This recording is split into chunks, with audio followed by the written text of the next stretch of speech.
You are listening to Geopolitics and Empire. Support the Renegade transmission. Leave a podcast review, por favor, on Apple, Spotify, wherever you're listening, other podcast players. That helps as well. Become a paid subscriber if you can. Joining us for the very first time is a man of many talents, Tom Oliver Regenauer. He's the author of numerous books in German, Hopium, Homo Demens, Truman Show, and Der Elephant in Raum, among others. He's also translated James Corbett's Reportage into German. Willkommen, Tom. Hey, well, thanks for inviting me and even speaking German. A little bit. I like the joke. The only German I know is from the World War II video games that I played, that I still occasionally play. Day of Defeat on Steam. Schnell, jawohl. Right. Yeah. So, but I figured that even a lot of people do have problems in the English-speaking world to pronounce James' book title because they all say reportage or something. And James, he always insists on its reportage. Well, he schooled me when I had him on. He's like, no, it's not. I said reportage. So, but anyways, reportage, right? Yeah.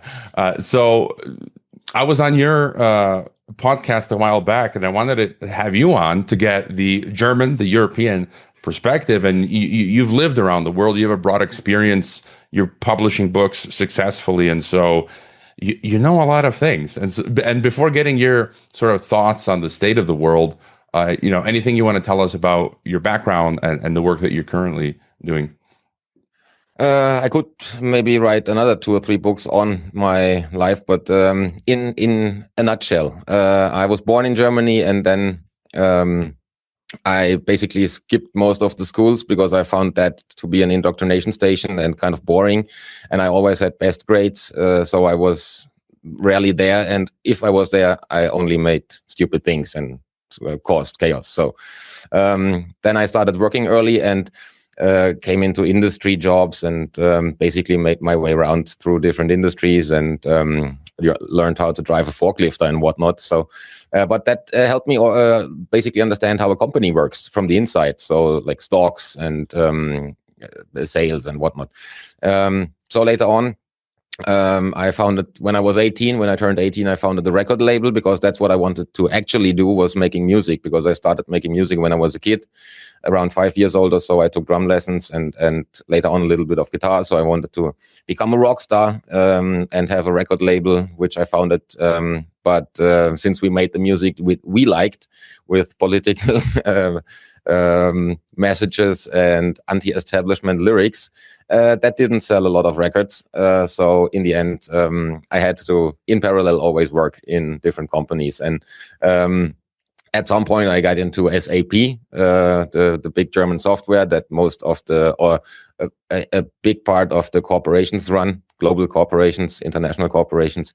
And after doing that for a few years, there was the 2008 financial crisis, when basically they stopped all the programs in Germany, where I was working at the time.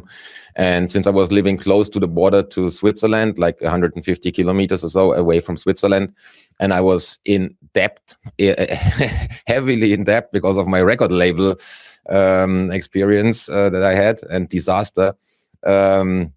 I put out a lot of records, but I never made any money. So then at some point I decided, okay, it's 2 good reasons to leave Germany. First, it's going to be the Fourth Reich, because at that point I already did a lot of research. I started around the mid-90s reading books and stuff, and researching like geopolitics and corruption and organized crime, aka politics.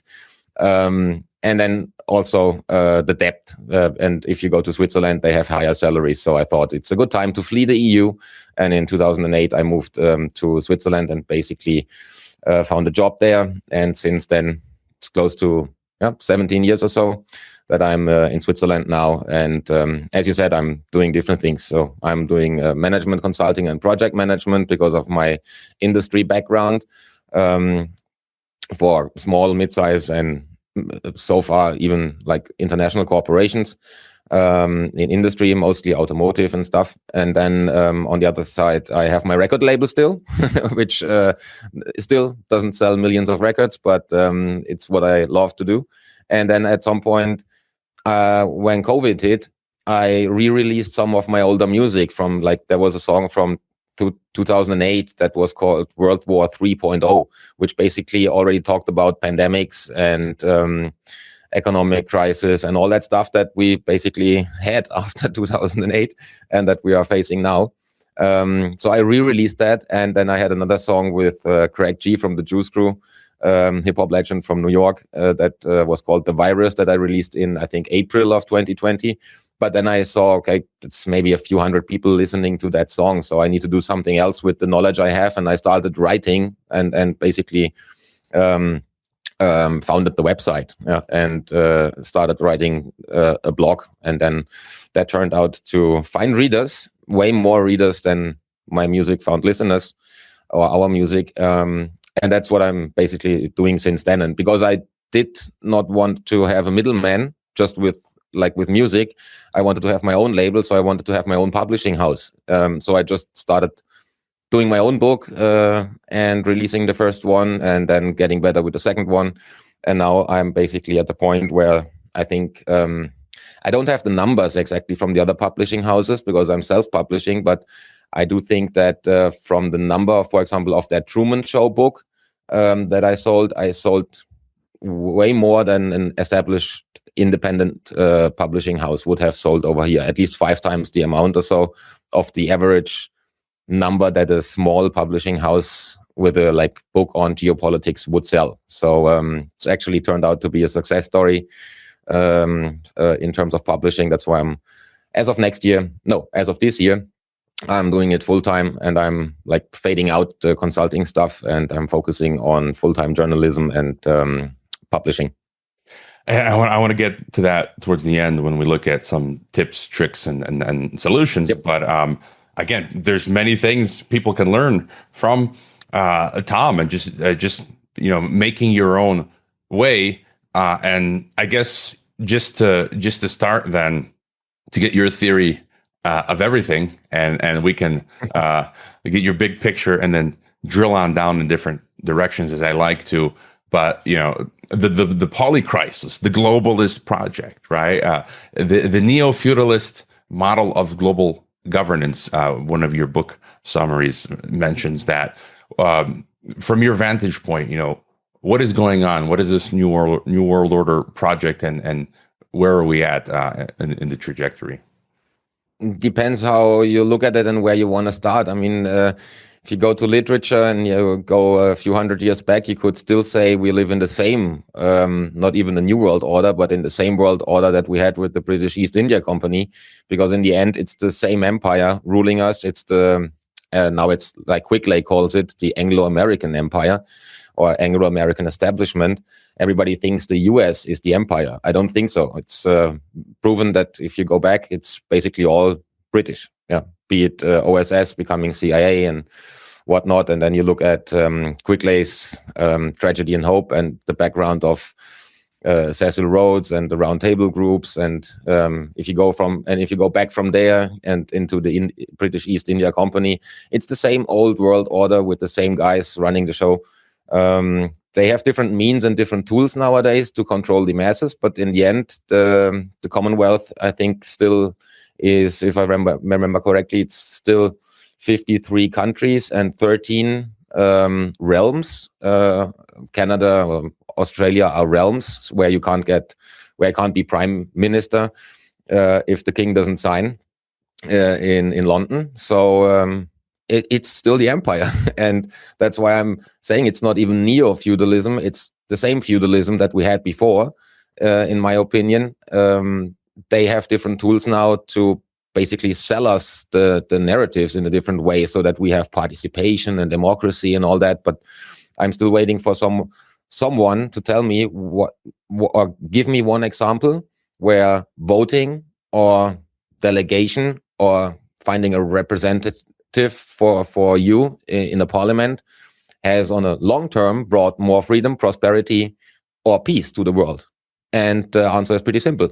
There is none. There is no example for it. That has never worked. So long story short, from a geopolitical point of view nowadays, okay, there's different aspects that you can go into. Is it becoming more technocracy? Is it going to war because they need a financial reset, and that always is a good, obviously, a good strategy to reset the financial world order, which I think in the end is the core of the problem, is the financial world order, and that the first of all, the countries are in debt and you can't pay that off. At no point in time is it possible that we pay off any debt in any country, especially the US. What, 30 trillion or what it is at the moment? I'm not even sure. And then there needs to be a reset, and also the power grab as far as the digital autonomy is concerned obviously points to totalitarian futures where they are aware of the fact that people like we, you, I, and all the other journalists are bringing stuff to light that they would have kept hidden if they could. And obviously one of their control instruments, the internet, the digital world, is also one lever that we can use and pull to fight for freedom. And I think they are on the brink of shutting that down at some point. So depends on where you want to go with it. But in a nutshell, I would think it's the same fucking empire that we had before. Huh? Yeah, and I would add maybe some people have done work, where you've got like the Venetian nobility, right? The Dutch, the British Empire, and I just kind of feel like that whole blob is still there. And something you brought up, I want to go further on that because you wrote the book Truman Show. I've come to the conclusion as well that there's no political solution. There just isn't, and there's still a few stragglers. And I'm like, look, if you look at across the planet, here in Mexico, Latin America, United States, EU, I don't care what country, Russia, China, it's all uniparty. And this, let's say, Venetian British nobility, they own the entire infrastructure, the banks, the corporations, the agribusiness, the textile, like everything. And every single politician that we get are yes men. And the only thing I feel like is just completely disengaging. I don't feel like doing any political activism anymore. Would you agree? Yes, exactly. That's, when I was a teenager still, there was one book that, I'm not sure that's not internationally known. I think it's called Baader-Meinhof complex. Baader and Meinhof were two terrorists they had in the 70s in Germany, where basically communists or left-wing radical like guys, they wanted to have guerrilla warfare against the state. And then they were murdered in prison. That's the official story. And I read that book, and that book already pointed out so many connections between that radical group that was founded and how it was influenced and infiltrated by three-letter agencies, and how they used the terror to basically implement new laws and become like more authoritarian on the police level. And so that, I think I was like 14 or so when I read that book, and I've never voted in my life. Not in my entire life. I didn't go to a single vote, because I always felt it's a pure show. It's like watching a soap opera. It's I never took that seriously, and it's astonishing that people still think that there is some alternative. For example, in the BRICS countries, where you have China, which is openly dictatorship, or whatever you want to call it, totalitarian technocracy, and then Russia, where the president maybe. Okay, if you watch an interview with Putin, it seems more informative, and he speaks in a more I don't know, he seems to be a straight guy when he talks on an interview, and he seems to be more rational than listening to Annalena Baerbock or something. They can't even speak English. So, and she's the whatever UN General Secretary or something now, that German strange lady. But then a friend of mine, also a journalist, went to Russia 4 or 5, 6 months ago for a conference. And first of all, he couldn't pay cash anywhere. It was all digital payments. They didn't sell him a SIM card for his smartphone because he was German, for a reason, which I understand, because obviously there's some warmongering going on. And then in order to get into the conference, he had to do a PCR test. And that when I'm telling people that, when I'm doing my live events or something, they're all like shocked because they think there is a conservative heaven over there in Russia where everything is fantastic and completely different. It's not. And like Hakim Anwar from above pointed out in his like digital ID report, they have that stuff going on since at least as long as the EU has it going on, and all the others. It's the same agenda wherever you go. The only maybe two places you can find where it's not going on is maybe North Korea, because there's only that one guy and rules everything, and then maybe North Sentinel Island, because nobody ever goes there. If you go there, you get killed by the local population. But yeah, it's a global agenda. You can't flee. Case closed. Like, enough said. Like, I don't need to talk about that more, because how do we get it into your heads, people? The few, I was on a live stream the other day, and I brought this up, and someone got angry that I didn't express my love for Vladimir Putin. And I mean, you just gave the real on the ground experience right now. This week, Russia just is coming after. They banned WhatsApp and Telegram, and they want to force everyone onto the government malware, spyware Max app, and every government is doing this. That's China did it first with WeChat, and now it's Russian Max app. India is trying to do it now. Musk is doing it with X in the US. And so, and then I've had a few people that say, okay, yes, he's doing these digital technocratic things because everyone else is doing it, but Putin is not a globalist. He's trying to fight the West. I'm like, he is. You're simping. What's the word for you're simping for the fact that they're bringing in what you just described, PCR test, and that's enough. That's totalitarian. Yeah. If he's not, he's not a globalist. He's a totalitarian. I don't care. And also he was in the KGB, and I mean, in order, there are two things, like you can't become president or chancellor of a country if you're a good, decent person. So you can't. It's just impossible, because as a good, decent person, you wouldn't go into politics, and you wouldn't make it in politics, because that requires to be amoral, or whatever you say. You can't have a moral compass that you rely on or that you navigate on. Nobody becomes chancellor, president, or some high-ranking member of a government if it's a decent person first. And then second, if you are on some kind of podcast, or if I do my lectures and people ask me, yeah, but you haven't talked about this AfD party, which is over here. It's like the Hopium party. That invited Elon Musk for a talk and stuff. Yeah, but then again, I'm trying to not explain the world to people, but I'm asking them a question, because in management you say, the one asking questions leads the conversation. So that's a very simple strategy. And then I'm just asking that question. Tell me one example in history where voting or the state structures, a government, has led to more prosperity, freedom, and peace. Tell me one example. You won't find one. There is none. It doesn't exist. You just dropped the nuke. Bam. That's it. I mean, well, and it's true what you said. Like in the Russian example, or any other, no more discussion, debate there. And it might make your country, you might have a period of a decade or two where that one specific country flourishes, to some extent, because the leader is a totalitarian guy, or whatever he is, socialist, communist, fascist, capitalist, doesn't matter.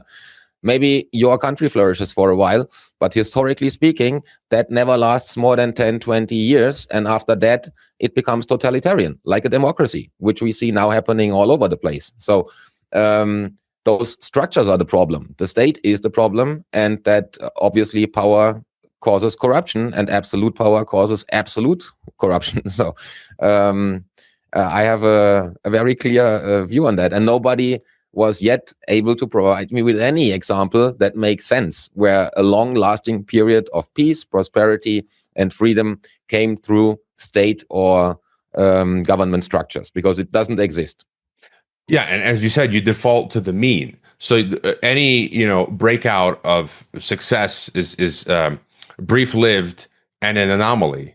And then if we like we all the people that we speak to, if you study real history, which is parapolitics, deep politics, JFK, whatever the good or the bad, but he was a stumbling block to this system. So they got him out of there. In Mexico in the 1990s, Coloseo, he was like the Mexican JFK. They took him out. So you can tell that any anomaly that pops into the system is removed in different ways, either killed or blackmailed, or Yes.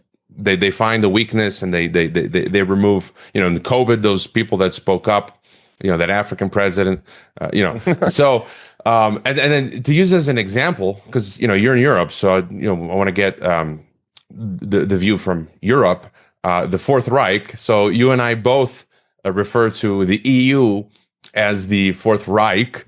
And Dr. Rath, I'm not sure if you're familiar with Dr. Rath. You should interview him if you haven't. But he's German. He published a book for free it's all documented, The Nazi Roots of Brussels. Yes. But then you also have Vladimir Bukovsky, the late Soviet dissident, who said he called it the new European Soviet, the EU, which I think is also accurate. And then I just basically say, they're both right. It's the bastard child of Nazism and communism, the EU. And now I've been saying for the longest time, it is the prototype. It is the model for anti-democratic, totalitarian, technocratic, supranational globalist world government. And we see it openly now being replicated to African Union, to Mercosur, South American Union, to North American Union, Putin's Eurasian Union. We're going to have not one, but two EUs. How wonderful. And then ASEAN, Southeast Asian Union. And if people do the technical research, you'll find that the EU is actually financing. They're giving money to Africa to recreate the EU. And von der Leyen, a month ago, I called her Frau Ursula Gertrud von der Leyen is her full name. She said, we want the African Union to have the same sort of common technical standards as the EU. And so it's like Borg. And tell us your view as to, what's going on in Europe. They're deindustrializing, like they're just committing all out suicide. And then the deal with Mercosur, my reading is that the food is going to be way cheaper that you get in Europe from South America. And but that's going to then put out of business all the European farmers, which I think is the plan. And so, how do you see the whole Fourth Reich project? What's going on out there? Yeah, so there's a ton of things to get into. So need to make sure I'm not talking for an hour. So to maybe summarize it, let's start with the roots and the book. I mean, I know that book because I linked it in my article as well, because it does have a few interesting facts that I'm also pointing to in my article, which is called The Fourth Reich, that I think released in November last year. And it's an interesting story because it starts with that Red House report that was created in August of 1944, I think, from French intelligence, and that is replicated, or that is in the archives of the US military intelligence. So you can actually download the report and see it on the French Wikipedia page. And that report is about a meeting where high Nazi officials met with the German high industry, IG Farben, VW, the car manufacturer at the time, and so on. I mean, they had a meeting in Strasbourg in a Maison Rouge, in this sounds like it's supposed to be an hotel. Doesn't sound like, but like the name implicates something with women. But it was a hotel, and they had that meeting, and they discussed already that they think or thought that the war is gonna get lost, and that there needs to be a plan to rescue that EU project, or that Fourth Reich kind of project, into the future by not militarily conquering the other countries, but by establishing financial structures and economic structures that basically conquer Europe without military. And that's exactly what you have today. And there's clear links. I'm not going through all that now because that takes me an hour or so, but After that meeting, it just took a few years until Prince Bernhard der Niederlanden, the guy from the Netherlands, which is I mean, I'm not supposed to swear, I guess, too much, but it's an asshole. You can't say anything else. I'm saying that on my live events. It was an asshole. He was in the SS, SA. He was in all these Nazi groups, and together with another guy, they founded the Bilderberg Conference. And after, like, I think the second meeting, it was in Garmisch-Partenkirchen, I believe, in that meeting, they already called for the highest amount of integration within Europe or so. And that was just, I think, the second meeting, 2 years after founding. And 2 years later, you had, I mean, in parallel, they developed the different contracts. And then in 57, I think it was, they did sign the Roman, like, contracts. Treaty of Rome, right? Treaty of Rome, yeah, which basically founded the parliament and the EU, like, court. Hence, it's a very close relationship. And then also on top of it, you have Le Cercle, that other deep state organization where you had Konrad Adenauer, the German chancellor at the time, and Antoine Pinay working very closely with that same group. So there was connections between the Le Cercle activities and the Bilderberg connectivities, which are all well documented. And then obviously after they established the EU, you had Werner Hallstein, which is again a Nazi from like the Hitler's entourage, who then was in Brussels for, I think, 10 years, setting up that bureaucratic monster that they have there now. So he was the guy basically putting in the structures and setting up the EU.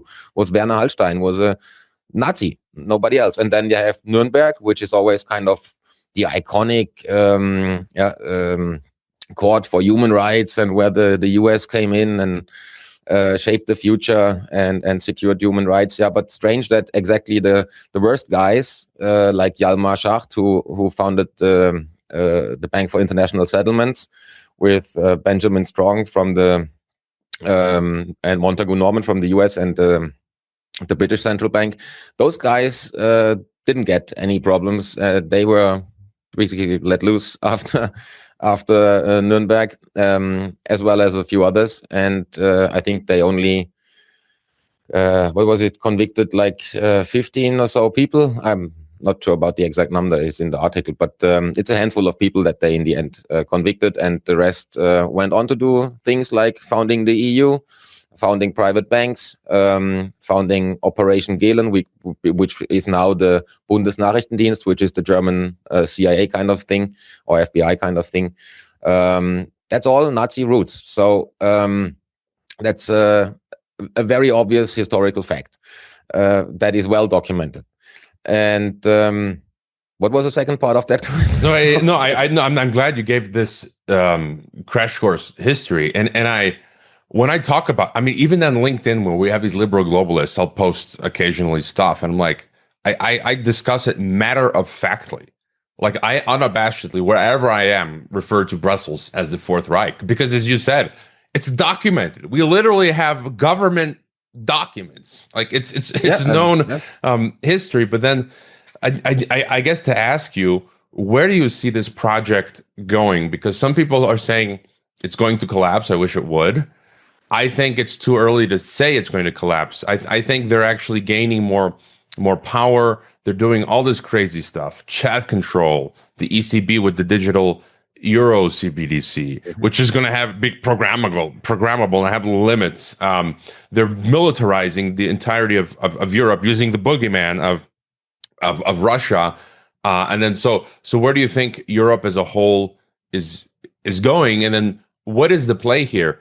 Because, I look at stuff like, Clarence Strait, 1939, he published the book Union Now, and he talked about creating an Atlantic Union, which would be the springboard for world union to unify West Europe and North America, which I feel like that's still part of their play, because they've talked about Canada joining the EU, strangely. And we see all this weird stuff with Trump and the North American Union. And then Greenland. Greenland, and he builds the Board of Peace. Actually, you just gave me an idea. It's almost like it's a game of risk where Greenland could be the bridge towards this Atlantic Union, and war could be one of the pretexts to do that. So I'm ranting a bit here, but where do you see EU going, and what role do you see it playing in between these or other Orwellian blocks of Oceania, Eurasia, Russia, and East Asia? So I don't think that the EU is going to collapse in any near future, because it's every. I mean, if you are living over here, it's everywhere. You have a common currency, and the structures are so integrated, and Brussels is everywhere. I mean, you still have as a German, as a guy living in France or in Italy, you do have the feeling you are Italian or French, and that you have a local government. But in the end, as we can just now see with these sanctions that Brussels is putting on journalists, the member states, the single individual states can't do anything about it, and they are not doing anything about it. So that's above the law. It's really, and as one of these journalists, if you are hit by these sanctions, normally you would, like from a legal process point of view, would get a letter, and then you have a lawyer, and that lawyer can go to some kind of court or institution and basically complain or whatever. None of that is happening. You can't, if you don't receive a letter, there is no public announcement or official statement or record. They often just hear it on the news, like in the Twitter timelines or so, that they are sanctioned, and the next day they cancel your bank account, your booking.com. You can't travel, you can't fly over EU countries, so you're stuck where you are, and there is no legal path to resolution. So even if you hire a lawyer, there is no address where you can send a letter to or a complaint. Nothing works. So that's above the law. And back to that question, I think the EU, as you pointed out, is the role model for any type of union. And I don't think we are heading into a near future world government type of structure where you see that one single like union, that world government type of thing, because that has a very bad taste, and people are not supportive of that. So they want to have their individual country traditions, and obviously as you can see now with all the migration talk and problems that we have all over the world in different countries, people are defending kind of, at least to a certain extent, their tradition, their local whatever. So I think that the EU managed in a very intelligent way to let populations of the member state still have the feeling that they are living in a national state, while as whatever law they pass in the German parliament or in the French parliament, it's always overruled by EU laws. So if the EU decides there is an EU digital wallet, there is an EU CO2 tax or whatever, it's going to happen in your country, whatever your country is trying to do. So I think they built a pilot which they can basically now roll out to the rest of the world, and we will have 5 or 6 of these unions that are maybe then conjugating in some kind of UN or Board of Peace forum or whatever it's called. But that's definitely the way it's going. And I think specifically this piece with the sanctions, I think is can you say that, test balloon? Because if there's no pushback on that, that's kind of a test balloon. That's an example. There's a level set as to what they can do outside of any legal process. If that goes through and they keep up these sanctions against a handful of journalists now, and they keep on doing it to others, we are heading into very dark times, because you're basically stuck in your place. You can't even buy food. You can't sell your books anymore. Nobody is economically, socially able to interact with you. Even if people come to your house and bring you cash to your door, they are going to get arrested for that. So that is where we are in the EU. And then also, last point maybe, the whole hate speech censorship complex is way worse than anywhere else in the world. I mean, maybe you have China, and they are already algorithmically in their in their Chinese bubble. But otherwise, they are now rolling out this like age verification piece everywhere. If you look at Great Britain, I think last year they had like 13,000 arrests for social media posts. People going to jail for posting something on social media, and it's not, I want you to kill that guy or let's kill that guy. It's not that type of stuff, which obviously there is laws to prevent such things from happening. It's very simple stuff, like somebody complaining about whatever.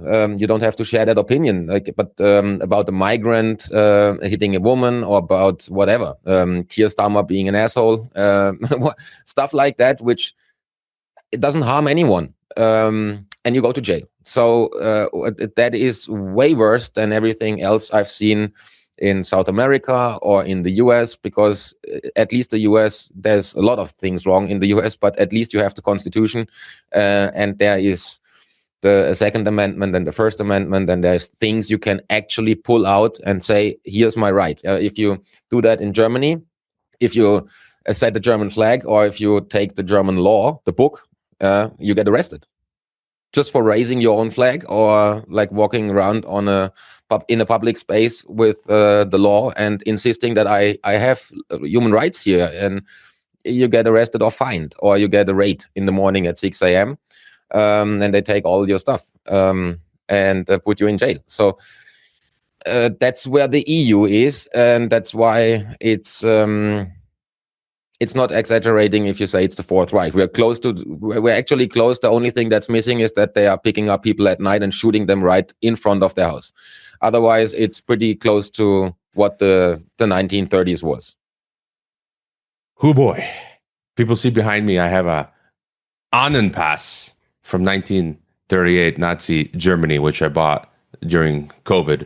And I did it I see that now. As a point to make that these are the times we are entering into. And just what you mentioned about world government, that's interesting. And I think you're correct, because even in their own writings, I, on a weekly basis, try to keep up with the globalists, and they talk about, so we are moving, it's going to be world government, but as you say, not on the veneer, right? Because as you say, that's going to scare too many people off, and they have to do it very insidiously. And so they're going to create the regions. So you're going to have the nation states still existing as a shell, so people can like see them visually and not get freaked out that the nation doesn't exist, but it's just going to be a shell. There's going to be nothing there. There's going to be no power, as you said. And then the power will be absorbed to the regional state. And then that's going to be plugged into the UN and the other IGOs. And that's basically what the world government is going to look like. In form, in function, it's going to be world government, but at first glance, maybe not. And then the only thing that at the moment is not clear to me is the role of the UN, because nowadays, or now you have these like news that they are close to financial collapse. Yeah, so and you have somebody who bailed them out. So this week, isn't it funny, Mr. Anti-Globalist, like the psyop here, Trump? They just Mike Waltz, I think he's the UN envoy. He said, "We're going to do to the UN what we did for NATO. We bolstered NATO. We boosted it." How anti-globalist of them. Yeah. And now they just gave billions to plug that financial hole, and they want to reform the UN. And isn't it funny, Wang Yi at Munich, the Chinese foreign minister, said, we need to revitalize, reform, revive the UN. So the Chinese are saying it, and the US are doing it. You know? Fantastic.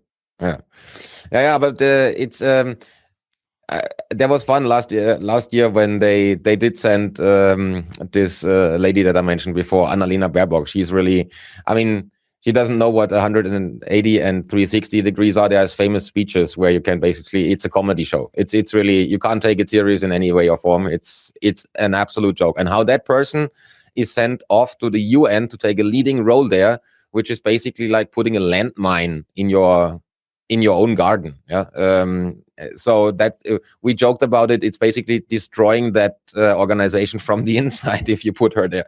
So And then I saw the news about the financial holes, and okay, maybe they are refilled, but I'm not really clear what the role there is, and if the UN is actually that model, or if that strange like board for peace that Trump now established, if that is not some way or form to either like poke around with the UN and establish some alternative like body that is taking that more totalitarian technocratic route, while they kind of let the UN go to, I don't know, second place, or I don't know what. It's a bit of a strange situation, I feel, where we not clearly know why and how that is happening and how that's going to play out in the end. We know what the strategy is and that technocracy is on the rise, but what the exact organizational structure will be on that upper level, UN, Board for Peace, whatever that is something that I'm looking forward to finding out more, because it's at the moment it's a bit in the air, up in the air. I don't know. I have the same assessment as you. In the past weeks, I've been saying the same thing. We're in this crossroads, and so I could see them upgrading the UN, or eventually doing away with it as they create the Board of Peace or some other sort of system. You had the Epstein email where he was part of Trilateral Commission and talking to Brand of Davos, and he was saying, let's make Davos the new world government. And so we'll see. But I think it's going to be sort of like a network system where you're going to have UN and Board of Peace and Davos and BRICS, and they fill in all these little gaps. So it's kind of like a web that forms the governance structure. And and if you go to Ian Davis' work, or I also wrote about that, the network state type of concept with the freedom cities, and so it could also be that entire chaos and that unclear situation as to what the organizational structure will be going forward. That might also be part of a longer agenda that goes into 2027, 28, where you actually see a destruction of the global structures that we know, like even like maybe BRICS becoming stronger, or maybe not, but maybe the EU even facing, migration, financially uprising from the people because they don't want to have the censorship complex rolled out. So there might be a lot of chaos until that point, so that more than just one institution breaks down or collapses, but actually the world order that we know, at least the veneer of it. And then they could go ahead and then say we decentralize, which sounds kind of attractive to a lot of people. And then you go back to a decentralized model, and your nation state gets more power, or maybe only your region, because there's so much chaos around. But then these regions are firmly controlled by something like a CEO, like Ian's network state book, or Balaji's Srinivasan points out in his network state book, and what Ian touched on in his technocratic dark state, I think, or what's the name of the title? Yeah, I think that's it. Yeah. So that could also be the route that is more likely, because it's more appealing to a lot of people, because it's looking decentralized. It has the touch of going back to normal structures that you have some kind of control of, instead of global structures. But in the end, it's going to be way worse. No, I have the same view as you. Parag Khanna, I was in my weekly report. Parag Khanna, yeah, he just published meta something. He had that book, right. Direct Technocracy in the US, I think 2015 or 17 or so. Yeah, and so I'm following him, and as you say, this decentralized system, it'd be totalitarian still, because it would be based on permissions, and it'd be based on blockchain and internet and digital ID and everything. So it would just be more of the same, but with a different. Again, they're always psyoping us, putting on different masks. And I wanted to ask you just the digital gulag stuff, and you already covered a lot of it. I've been wanting to interview some of my fellow EU citizens who've been thrown into the gulag. I tried to contact one of them, never got a response. I just got a contact for another, so I'll see how it goes. But to me, I think this is my favorite topic is not I mean, I hate it, but it's kind of like, I think it's one of the most important topics, one of the most concerning, this algorithm ghetto, right? As I've been saying, the digital gulag, because that's our biggest threat. It's like number one, because it's global. What you said about the hate speech, it's Ministry of Truth, right? That what they're doing is Yes. making the law now for thought crime. So that, as you said, if you commit a thought that someone doesn't like, it's a crime now. They can fine you and jail you, and then unperson you. And that's happening in Mexico now. It's happening in Brazil. I read this week, some feminist had a social post from 2020 where she spoke against transgenderism. They've now arrested her in Mexico, in Michoacan. I read last month, the cybersecurity unit of Mexico. Like you said, it was an example of a Mexican on Facebook or some social criticizing a politician, not using foul language, not no violence, and they find them, arrested them. And so I just feel, as you said, how bad do you think it's going to get? Because I think it's going to get really bad. Because here in Mexico, in 4 months we have to register our phones. If not, they get shut off. We're supposed to this year give our biometrics for the Mexican National Digital ID. If you don't, you're dead. You are like those people in Europe. You are unpersoned. You are a zombie. You are a non-entity, as Edwin Black says. You cannot buy or sell. You can't get married, go to school, sell property, buy, sell property, healthcare, pensions, banking, nothing. Renew your passport to exit the country, like nothing. And so just your, I guess, final thought on that before moving to another subject, this digital gulag, if as it comes in, I mean, how do you imagine your life, even in Switzerland? Because some of these EU people who have been sanctioned, they literally cannot even fly. Yes. Yes. I mean, it could actually be the case that you have to stay where you are. So when we were in Mexico recently and visited the People's Reset, we had a conversation when we were sitting around in the evening. And I told one of the guys that might very well have been my last flight, my last international flight, because first of all, I luckily crossed off everything on my bucket list that I must do at a young age, and I don't have to go anywhere necessarily that I need to. So from that point of view, I could actually live with the fact just being in that country where I am now. But I fully agree. The biggest problem of our time is the digital gulag or the algorithm ghetto or whatever you want to call it. Because first of all, it's not even the technocracy or the technology itself. It's that people are completely brainwashed. And I'm always trying to explain that in English. We call them smombies. It's a mix of smartphone and zombie. So one word. And the Germans, there is always a vote for the speech of young people, and they have to choose for one word. They have to choose one word of the year. And I think it was the year 2017 where they actually chose Smombie as their word of the year, which kind of is a concerning fact because they are obviously aware that this exists and they are what they talk about. So, and I think that people already live in some kind of metrics because everybody's on timelines, news feeds. I'm always asking that question when I'm doing live talks.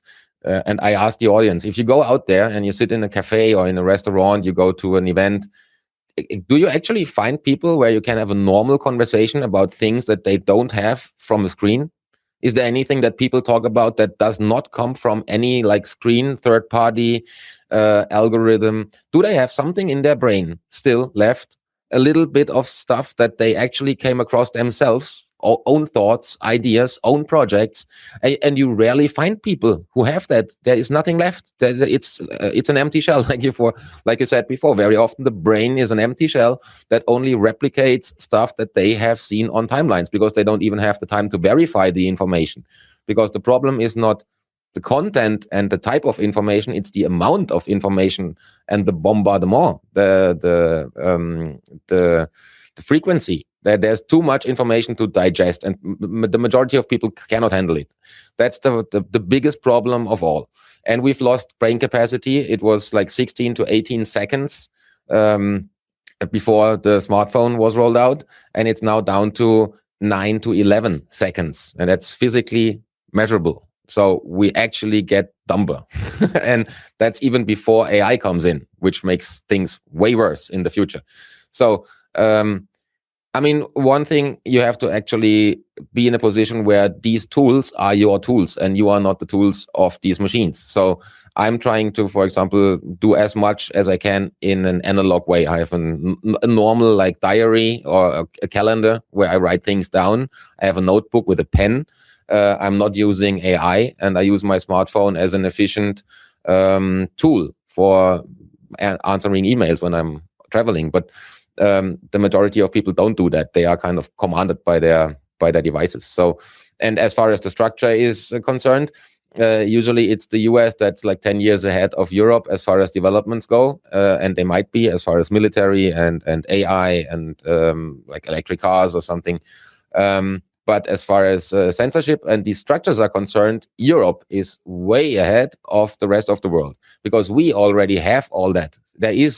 You have to register your phone. You have to register biometrics, pictures or fingerprints for getting a new passport since like 10 years or so. Otherwise, you can't even travel to a foreign country. So we already have all that, and everything is monitored. You can't send wire transfers to where you want because you get monitored. You get asked if you want to deduct money, what that amount of cash is for. You can't, I think, pay. You can't. The limit at the moment is like 10,000 euros or so that you can put on your own bank account without getting the state to ask where that money comes from. So you can't buy a car in cash because all that is suspicious above like 5,000, and they are restricting, and they get rid of the 500 euro like bill because it's too big and it's only used by criminals and all that stuff. So it's definitely heading into a very dark direction where everything is going to be merged into your digital wallet. And for example, in Germany, they're rolling it out at the end of 2026 and 2027, like they call it Bürger wallet, citizen wallet, and that will, and the German minister that is responsible for it already described it. It's not a tool; it's a process that can be an enhanced process, which already implies that's gonna also it's not only gonna have your ID. It's also going to have your driver's license, your electronic like patient data, the medical data, and banking details and social media details and stuff. So they're going to blow that up to what we know as a social credit system from China. And it's not that far. I mean, people think that is 10 years from now. And it's not. It's like maybe 24 months from now, I would think. And Switzerland, for example, had that vote on the EID, which was like kind of 50.4% or so pro, while as in 2021 they had the same vote and it was, I don't remember, 60 or so, 67% against it. So I'm not quite sure what changed, why people changed and how they changed minds in 4 years if everything got worse in the meantime. But as far as my life is concerned, I'm willing to take the consequences. So I'm not going to have a digital ID, and I'm not going to travel if I can't. But I think, as Hakim again pointed out, rightfully so, is that we might not even need that digital ID in the form of you get a like blockchain token, and that's your digital ID, because that single sign-on concept, or that you have to register your phone number, or you have a social security number that is basically on all the government documents. You could argue that the public digital infrastructure is already there, and it's, in comparison to the US, Europe is way advanced in that area, and we have all that already. So it's basically only waiting for something that flips the switch, and that might be that digital wallet that then really contains your currency at some point, which might be end of this year or early next year. Yeah, and just on that point, I mean, I've said before, like if I don't get it, I'm not going to eat because my bank's frozen. But I'm going to wait until I'm absolutely forced to. Like, I'm getting messages from my mobile provider. Remember to link your phone. I'm like, I haven't even opened the message, and I'm like, I'm not doing it. I'm going to see if they actually shut it off. And I've already got US numbers, so I don't even need to register the phone. But even if I'm forced to get the Mexican digital ID, I'm going to be thrown off again anyways, because I'm not afraid of living as I do right now. And then I'll just, if I do get the digital ID, I know eventually they're going to throw me into the digital gulag anyways, because I said something or did something. I used the example that this week you had in Florida a pageant queen, a beauty pageant, and she won, and then her crown was taken from her because the beauty pageant, they had to sign some contract where they would agree to subscribe to the transgender ideology, that a man can be a woman and a woman can be a man. And she said, no, I'm not signing that. And then they took away her crown. And I'm like, that's what you have to do, but it's insane. I mean, it's absolutely insane. And to your earlier point, I also like to bring up, I'm not as well versed on him, but Marshall McLuhan, where he says the medium is the message. And so when you're talking about these smartphones and devices and our brains are becoming, we're becoming zombies. I think part of it is also the medium itself. It's not natural, and it's even anti-human in some ways. And what I've done myself is like I have all of my notifications off on my phone or whatever, and I only check things when I want to. When I've completed analog tasks, and I'm reading voraciously. I'm back to reading a lot of books now. I'm reading C.S. Lewis's Space Trilogy. Just finished last night, Out of the Silent Planet. I'm going to go listen to Iron Maiden's Out of the Silent Planet later today. No. And then John Lennox. I'm like reading on John Lennox is very good. But just one more point on 2019 when I went to France for the first time, and I had a 500 euro note.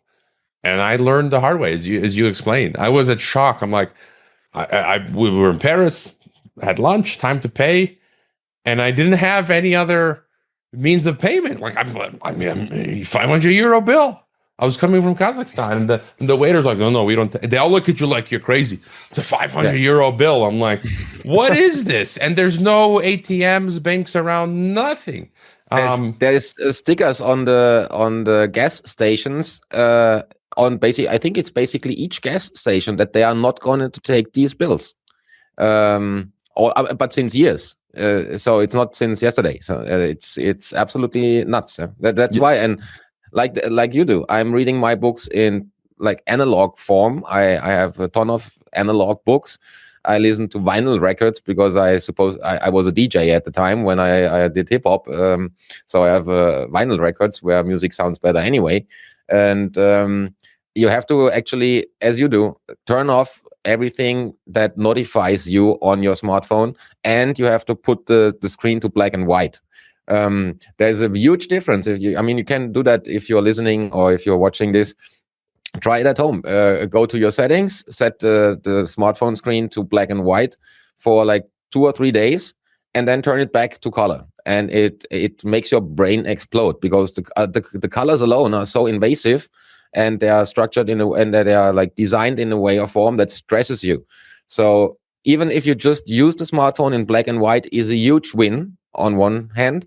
And if you turn off all the notifications so that you are actually using it as a tool once your time allows, when you are in the position to, I want to now check my emails, or I want to see if somebody wrote me on Signal or whatever. That's when you actually take the decision to do something, not when the device triggers you to, there was a noise or something. So that's already 2 simple things you can do. And then obviously you need to get rid of these operating systems, Apple and Google, and go to at least Graphene OS and do something like that, so you're not constantly surveilled. And what I usually do is I have a very old Nokia 8210 or something, 8310. Costs, you can even buy that. The new version costs like 60 euros. You put in a SIM card and you can make calls. That's what it's supposed to do. If I need to reach someone, my friend, my mom, whatever, my wife, I can make a call or send a text. That's what it's supposed to do in urgent, like if there's some urgency, and the rest I'll just leave the smartphone at home when I'm out, because it doesn't disturb me. I don't need Google Maps. I don't need anything.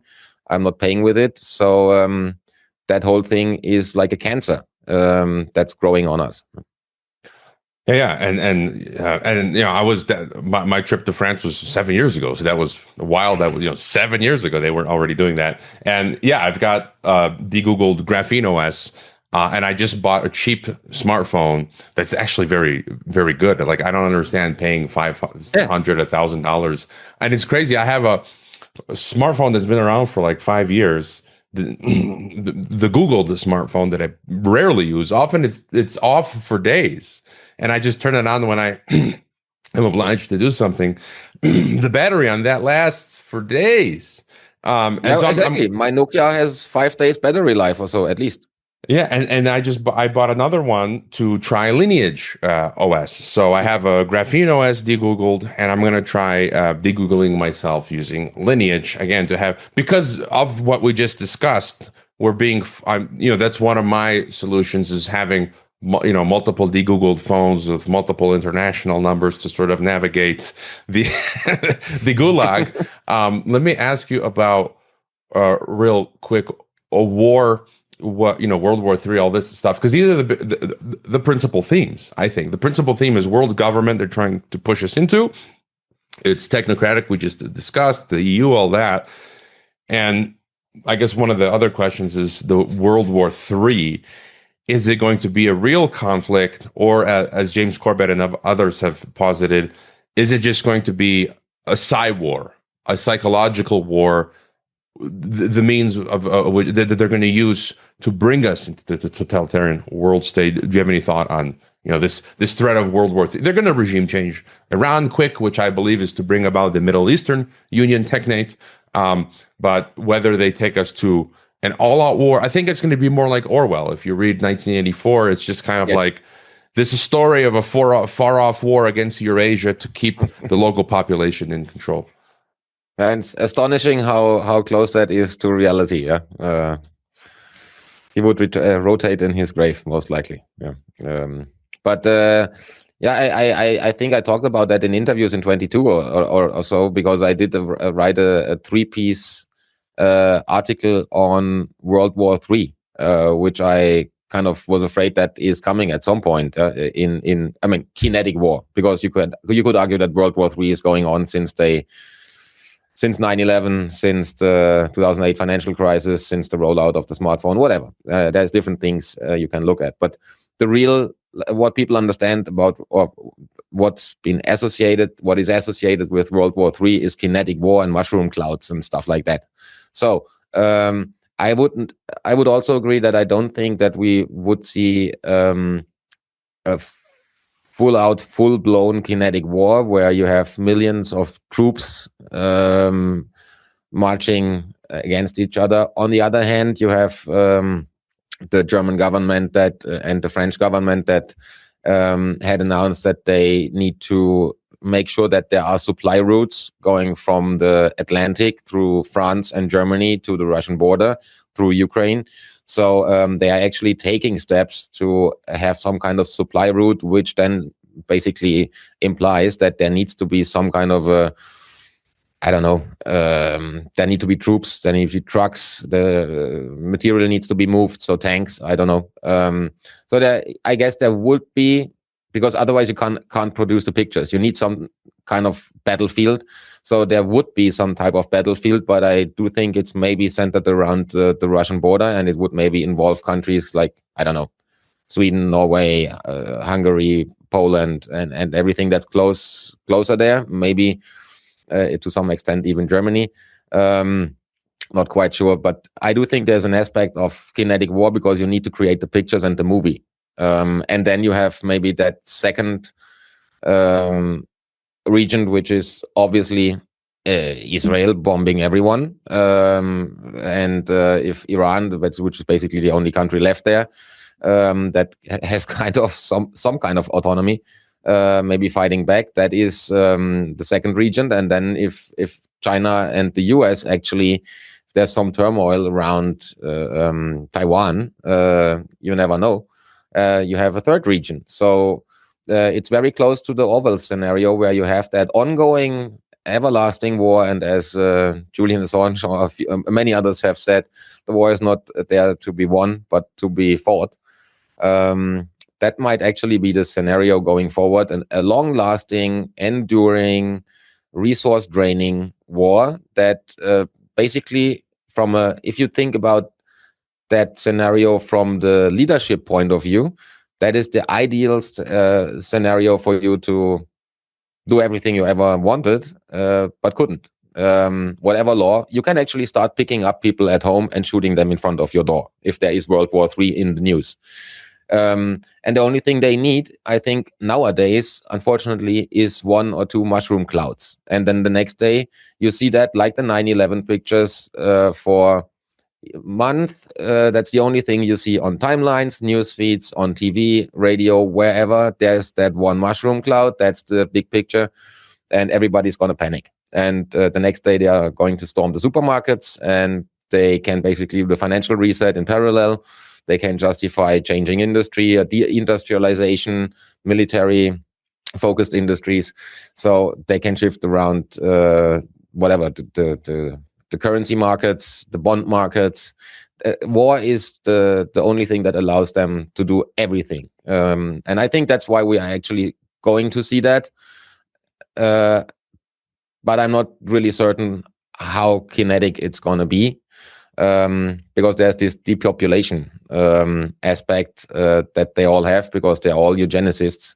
And I do think that they would appreciate a few million people to die. So if you look at the past, that might be very well an option. It's the question is where that happens.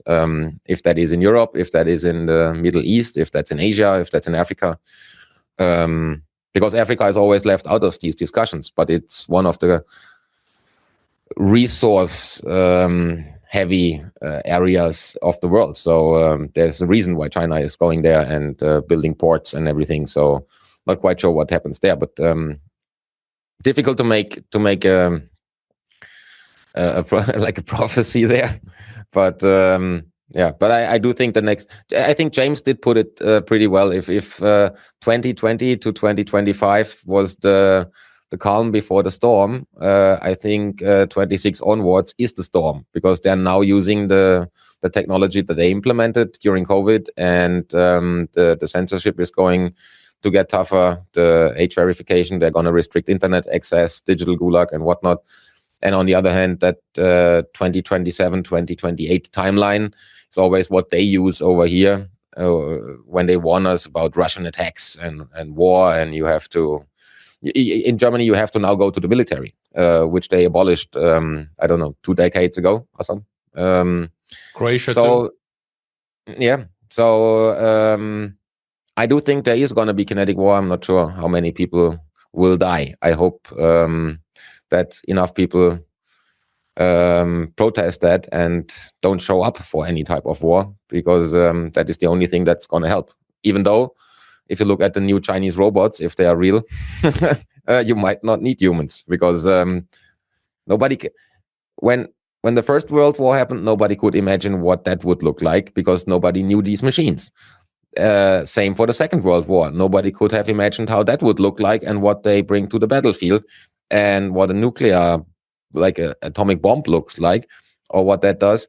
And I think nobody, even if we know these videos from Twitter and wherever, nobody can imagine how that kinetic Third World War would look like. But it's a disaster. It's going to be a huge disaster, because you're fighting robots, drones, and stuff that you haven't even seen yet. Terminator type of things, most likely, like this dancing Boston Dynamics robot that might look funny when dancing, but if he's running like after you for an hour and through walls and always hits you between the eyes, however the position is he has to shoot, that's going to be a very different story then. All right. Yeah, we've kind of run the gamut. Like, we've wrapped everything up in a bow. I've heard some extrapolations. If they do want us to go kinetic this time, it would be billions potentially. That 1 or 2 billion. If you extrapolate from the previous world wars. It could be. I mean, if they are going for the full depopulation scenario, it could not be one or two mushroom clouds. It could actually be tactical nuclear weapons, and it could be an all-out war. And we have millions or billions. Right. Yeah, and it wouldn't just be those. It would be the resulting collapse of this, the society, economy, impoverishment, famine that would bring those numbers up. Is there any other theme before I ask you for just your thoughts on the work that you've been doing, solutions as well as publishing and content creation? Is there any or other theme that you think about or are concerned about apart from what we've covered? I mean, not necessarily a different topic or so, but maybe to add on to the war piece is there must be a reason why all these billionaires and philanthropists and so on build bunkers, and they don't build like small, tiny bunkers where they can sit for a week. They build huge underground facilities where they can stay for years. So, and then there is increasing news coverage on that magnetic pole shift, which is obviously also not a conspiracy theory. You can read that on Wikipedia if you want. And there's news articles from Smithsonian Magazine and so on. And that over the past few years, that has changed and has slowed down a bit, and then it increased the deviation a bit from the magnetic North Pole.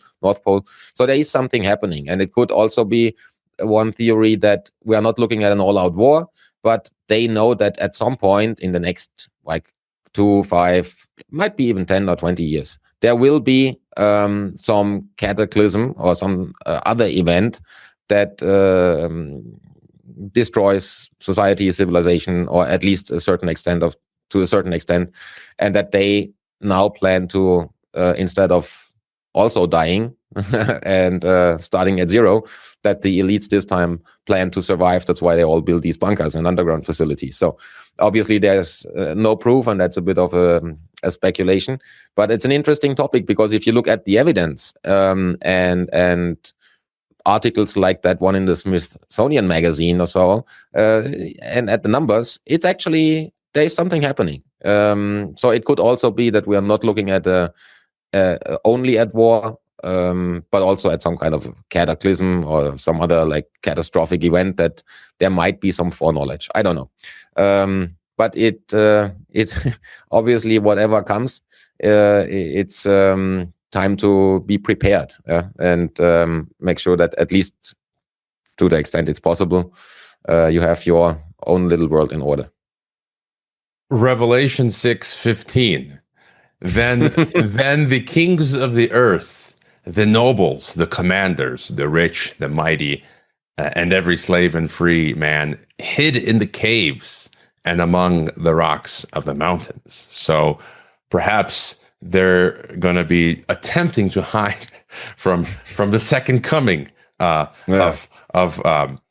Christ. But on publishing, on guerrilla information warfare, you've been doing fantastic work, obviously in the German language, but in terms of sort of publishing and content creation in this increasingly totalitarian situation we find us in.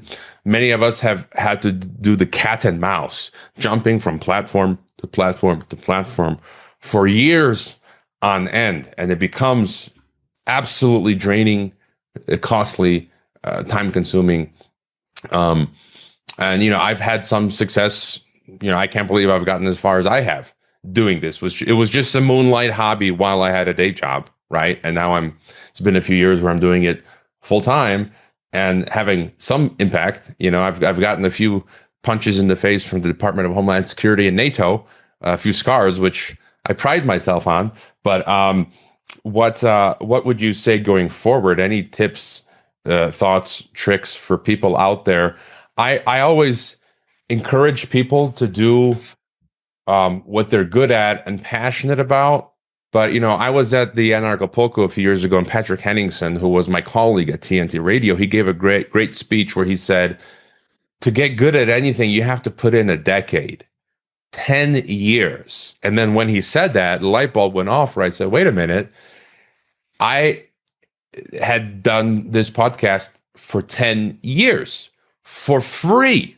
And not worrying about, how many followers. I've just been doing it for these discussions and not thinking about monetization, subscribers for 10 years for free before it landed me a paying job on the radio, and now being able to somewhat monetize it. And what he said is absolutely true, because now you have people who they start a Substack, and after a week they're like, I'm shadow banned, nobody's following me. I'm like, you got to put in the years of work, and and then now we're having issues with Substack. They want, because of UK and Estrapon and Australia, to bring in the persona Thiel funded biometric verification. So just thoughts on self-publishing books, creating content, music, going forward. Yeah. I mean, I was lucky to always, I'm pretty stubborn. So as I hated school, and I basically, my entire life, I only did what I wanted to do. And my parents or my mom encouraged me to only do what I want to do and don't respect authorities. The only authority in your life, that's you. And you have to decide what you are doing and what you're not doing. So that's basically, thanks to mom, that's the path I've taken since like the mid 90s. That's why I never voted, and I didn't care.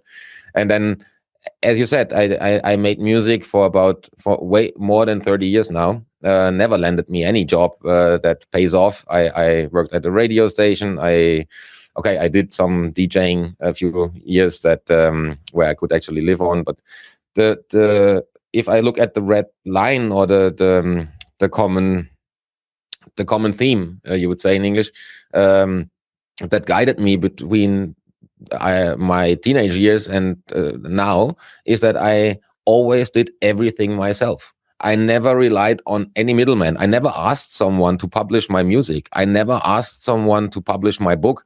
I never asked someone to build me a recording studio, which I'm sitting in right now. I always did everything myself. And if I didn't know how to do it, I learned it while I was doing it. So, and I think that is the most important investment in your life, is your skills, your capabilities, your knowledge. And instead of finding 100 reasons not to start things, you find one reason to start a thing, and that is, as you said, it's a passion. You want to do it. You want to have a recording studio. You figure out what kind of devices you need, and obviously you have a bit of pre-knowledge, otherwise you wouldn't be in that space anyway. So and then you plug in some machines, and if it sounds shitty, you figure out why. You get different cables or a mixer or some kind of like this plastic stuff on the walls, or whatever you do.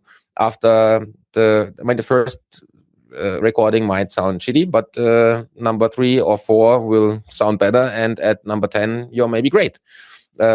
Or at least at a level where you like the sound. So that was always my approach. And in terms of this digital gulag and followership, I did the same. I've always published my entire work, all my books, all my essays, articles, everything is on my website for free. There's no paywall. Since last December, you can actually now, there's a button now where you can, if you want, you can donate or support. But you can also book basically services like the consulting stuff that I did before. I'm now doing for private people and smaller companies that share my values, instead of for bigger corporations where I worked before. Not that I was at like any evil corporation, but still big international players. So now I'm doing it for companies that I like, where I feel that the CEO or the founder has like the same like moral values. And again, I don't have a secretary. I don't have an assistant. I'm answering all my emails. I'm doing my website. I have a tour with like 40 dates this year, which I all booked myself in peer-to-peer contact with all the guys that are inviting me to some city. So there is never a middleman, which is one big advantage. There is no one taking shares, and there's no one censoring you in between, and there's no one hindering you from doing what you do. And the same applies to the digital space. I have a YouTube account with like some old music videos, and I've uploaded a bit of video stuff, but I'm not doing videos. I don't have a podcast. I did register for Substack last year, but I never relied on Substack either. The only thing that I really rely on is my homepage. And that is basically the central element where I tell people to go and register for my email newsletter, because that's direct contact with me and no middleman. I have your email address. I can send out a message. That's it. There's no dependency. Get rid of dependencies. And the most important stuff, don't find reasons for not doing things. There only needs to be one reason to do something. It's the right thing to do. That's the only reason you need. And whatever the costs are, whatever the consequences are, do it. And I'm also facing consequences, obviously, for my decisions. They are not always nice, but I'm always feeling good because I'm in a position where I can get up in the morning and look into the mirror and I'm fine with the person I see there. That's the most important thing to me in my life, is that I'm having a good relationship with that person that I see in the mirror, because that's the only thing that counts, really. If that doesn't work, you can't help anyone else either. So you have to first get your stuff in order and the relationship with yourself, and make sure you do what you want to do and you don't do things you don't want to do. And then everything else comes pretty much the way it should. I always have the feeling we are different in the way of, I'm not believing in these, like, there's a higher power or something necessarily. I do think there is something, but I don't call it God or so. But what I did realize over my life is, when I'm doing that, when I'm always doing what I want and I'm following my whatever inner, my values, if I just follow my thoughts and I do it right away, the right things happen automatically at the time they should happen. And even if I don't realize it at that moment in time, after 3 months or 3 years, I look back and okay, it's exactly that moment. It was the precise, perfect moment for that to happen. Yeah. So as far as publishing and platforms and so on, do it yourself. Get a website. Make sure you don't rely on middlemen, and try to establish peer-to-peer economy. And obviously, don't pay taxes if you don't need to. Just do everything peer-to-peer as far as monetary things are concerned. The less people are involved, the less taxes you pay. Very powerful, useful information. And I had a similar experience. I just applied for a job, and a day job, and was rejected. And it was almost, I have that same feeling as you do. When I do something, it's the right thing to do, or it'll quickly succeed. And up until my life, I've had this sort of track record. I go to Mongolia, I get the job, you go to, get these different jobs that led me to all these different countries, which was the correct path. And I did well. And then I was rejected now. And it's kind of like, it's a sign where, in my mind, maybe that, no. Keep focusing on geopolitics and empire. Whatever it takes, double down, triple down, figure out how to make this work, go up this hill of entrepreneurship. And what you're doing. And I guess just to ask you, last question. I gave an interview yesterday to Paul Brennan, forget the name, RCR, out in New Zealand. They're a good outlet, and we were talking about this. If this militarized war state comes in, we increasingly live under totalitarianism. What do we do? It's kind of like Teddy Roosevelt: do what you can with what you got where you're at. If you're stuck in Switzerland, you're stuck there. If I'm stuck in Mexico, I'm stuck here. And the best we can do is basically eke out the best situation that we can, whether it's like a rural section where you have water and food and you've got a community and you're working together. Yeah. Just any thought, if things progressively continue to get worse, any thought on how to survive? Yes, I mean, there's a lot of talk and conversation always about, I have to flee to or move to a different country and find a better. There is no better place to go to, because that time's up. That's done. That would maybe have helped when I left Germany, like in 2008. That was a great time to leave and make a good career over here and have a better job, have a better salary, pay less taxes, have a better social structure around you, better functioning infrastructure. So that was a good move in 2008.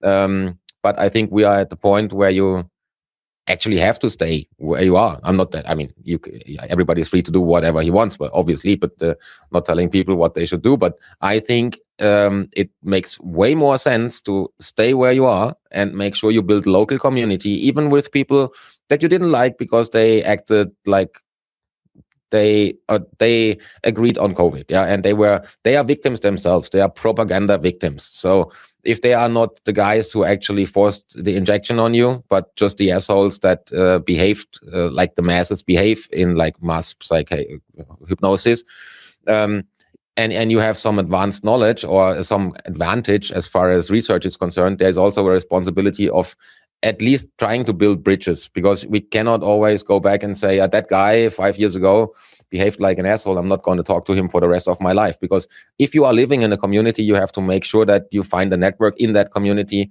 that you can cooperate, interact with, that you can work with, and where you can exchange skills and goods. Because when shit hits the fan, and we are in kind of a situation where it's more totalitarian and there is war, the only thing that you have is the people around you. If your communication is down and the internet is down and you don't have like a radio, we have radios that maybe go like 2, 3, depending on the technology, 10 miles, 5, 8. That's the area you have where you can communicate and where you are maybe mobile, depends. So I think the most important thing is one guy over here calls it social capital. Sounds a bit too financial for me, but it's you have to work with the people. And I have a lot of people in my small village here that are not on my side as far as politics are concerned or so. But if I talk about the environment, they are talk about climate change, and I talk about environmental protection, which I'm doing since I'm a kid, because I love animals and nature. So, but it's the words that divide us. They talk about climate and I talk about nature. But in the end, if you don't try to school them and explain them, it's not climate change. If you try to have a decent conversation and respect that others have a different opinion, they become friends still, because it's a nice guy that I talk to here very often. And he's completely on the opposite side, what people would call woke. But it's actually a nice guy. And if he talks geopolitics, he talks about the evil guy, Putin. And I talk about the evil US empire, or he talks about the evil Elon Musk. And I talk about, and George Soros and all these. So, because there's always a counter argument you can make, but in a nice and friendly way. So we became friends in a sense, and I respect him. I respect his different opinions, and I'm not in the position to school others what their line of thinking has to be. So everybody has the right to have his own opinion. If it's an uninformed one, in my opinion, okay, I respect that. But nevertheless, these are the people that will be there and that you will have to work with when the bomb explodes somewhere. So better get to learn that, get to know them and get to respect them in some way or form, and make sure you have yourself under control when you deal with them, because that's kind of the emotional intelligence that I feel a lot of people lack in some way or form. Yeah, you have to be focused on subjects where you can disagree, but that doesn't mean that the rest of the person, the other 90%, are shitty as well. So you have to kind of build your network around you and basically defend the place where you are, because it's too late to move. Excellent advice, and I love what you just said. I've practiced that my whole life, and it's particularly more evident with people who speak more languages and who've lived around the country, because you become more humbled and respecting of the other person who has wildly different views. And I've said this on a recent podcast, with people online, the people that listen to my podcast, your podcast, who are on the Substacks, the Telegrams, and X, just a very aggressive, proud, very arrogant, and, people who listen to my podcast or others, just very proud, condescending, arrogant thoughts sometimes that they throw out there.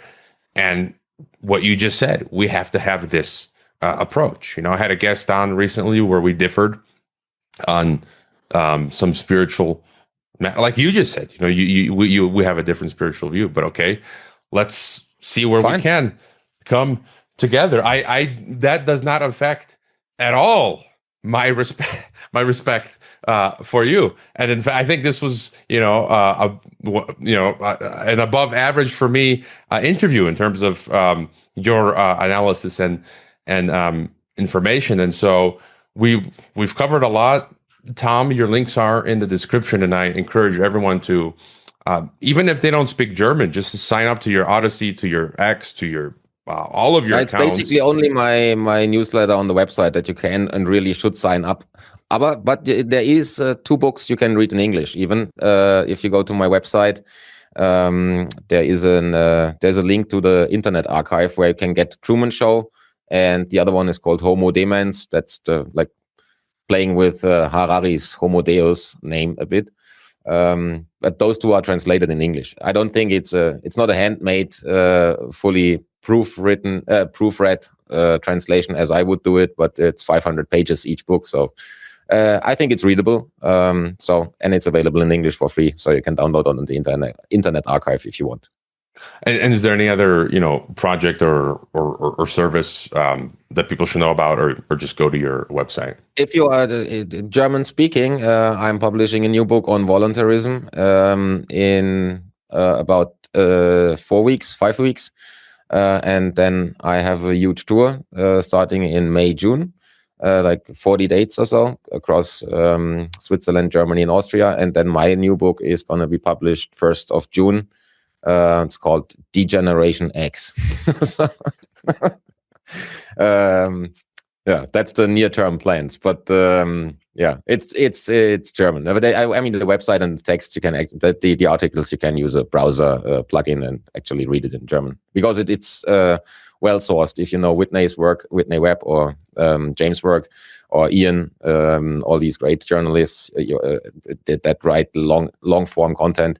I basically do the same and have the same well-sourced foundation. So go and check the sources, which is more important, because you can forward them to normal people, let's say, that are not so deep in the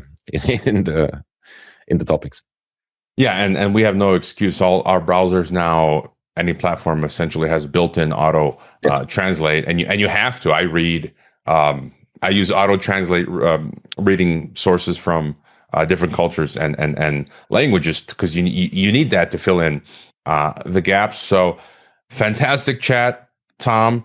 What do they say in Hunger Games? May the odds be ever in your favor. Danke. Yeah. May the force be with you. Yeah. Thanks for the invite, and let's do it again. Great conversation, and one of my favorite people to talk to, I have to say.